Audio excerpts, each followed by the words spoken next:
আজকের ভিডিওটা আমি ডেডিকেট করছি যারা আমার মতো গাছপ্রেমী আছেন তাদের সবাইকে।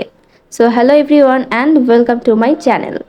আজকের ভিডিওতে আমি দেখাবো যে আসলে যারা গাছপ্রেমী হয়ে থাকে তারা পথে ঘাটে যেখানে সেখানে কিভাবে শুধুমাত্র গাছপালা দেখলে হয় চুরি করে দৌড় দেয়, না হলে পারমিশন নিয়ে দৌড় দেয়, বাট তাদের চোখ আসলে রাস্তায় বের হলে গাছপালার দিকে থাকে। স্পেশালি আমরা যারা ঢাকায় থাকি, আমাদের কাছে কিন্তু ন্যাচার অথবা গ্রিনি যে কোনো কিছু অনেক ভালো লাগে, তাই না? আর বাসার মধ্যে আসলে ইনডোর প্ল্যান্টগুলো এখন অনেক বেশি ট্রেন্ডি।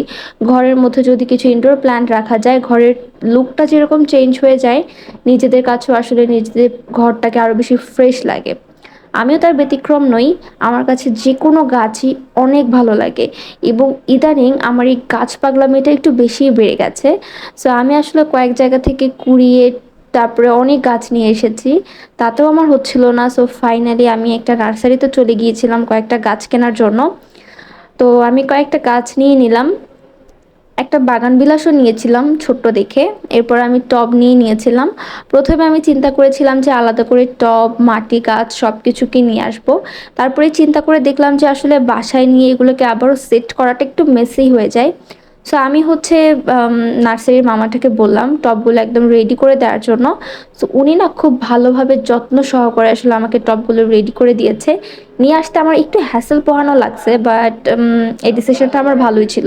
বিকজ বাসায় আসলে আমরা যতটা এফোর্ট দিই, ওনারা যেহেতু একদমই প্রফেশনাল, সো ওনারা আরও ভালো করে হচ্ছে কাজটা করে। আমার ভাই যদি গাছপালা বা বাসার জিনিসপত্র এত বেশি নষ্ট না করতো, তাহলে হয়তো আমি এই বাচ্চাটাকে আরও অনেক সুন্দরভাবে সাজাতে পারতাম, আরও অনেক প্ল্যান্টস এনে রাখতে পারতাম।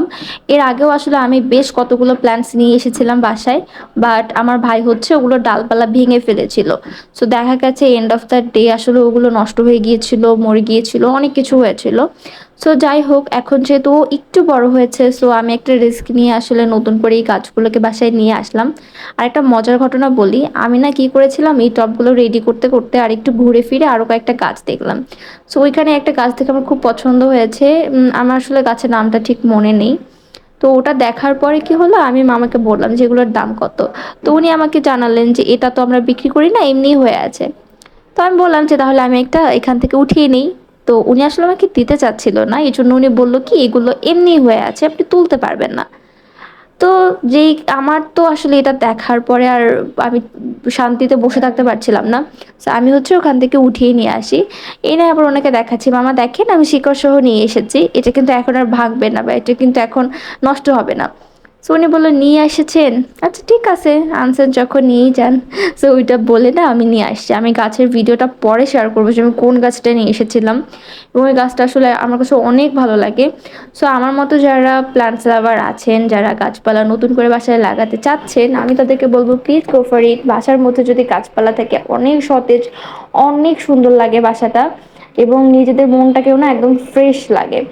আর আমি হচ্ছে মিররের সামনে একটা গাছ রেখেছিলাম, আর ড্রয়িং রুমে আমি আরেকটা গাছ রেখেছি, আর একটা বাগান বিলাসের চারা আমি নিয়েছি, যেটাকে আমি বেলকনিতে দিয়েছি, বিকজ বাগান বিলাস তো বেলকনিতে রাখতে হবে। সো ফাইনালি আমি গাছগুলোকে নিয়ে বাসায় চলে এসেছি। এই গাছগুলো আমি কিভাবে সাজালাম, কোথায় রাখলাম, সে সব কিছু নিয়ে ভিডিও আমি পরে আপলোড করব। আর নতুন কী কী গাছ আসলে আমার বাসায় অ্যাড করা যায়, কারো কাছে যদি কোনো আইডিয়া থাকে আমাকে কিন্তু কমেন্ট করে জানাতে অবশ্যই ভুলবেন না। আজকের ভিডিও এই পর্যন্তই, সবাই ভালো থাকবেন, আল্লাহ হাফিজ।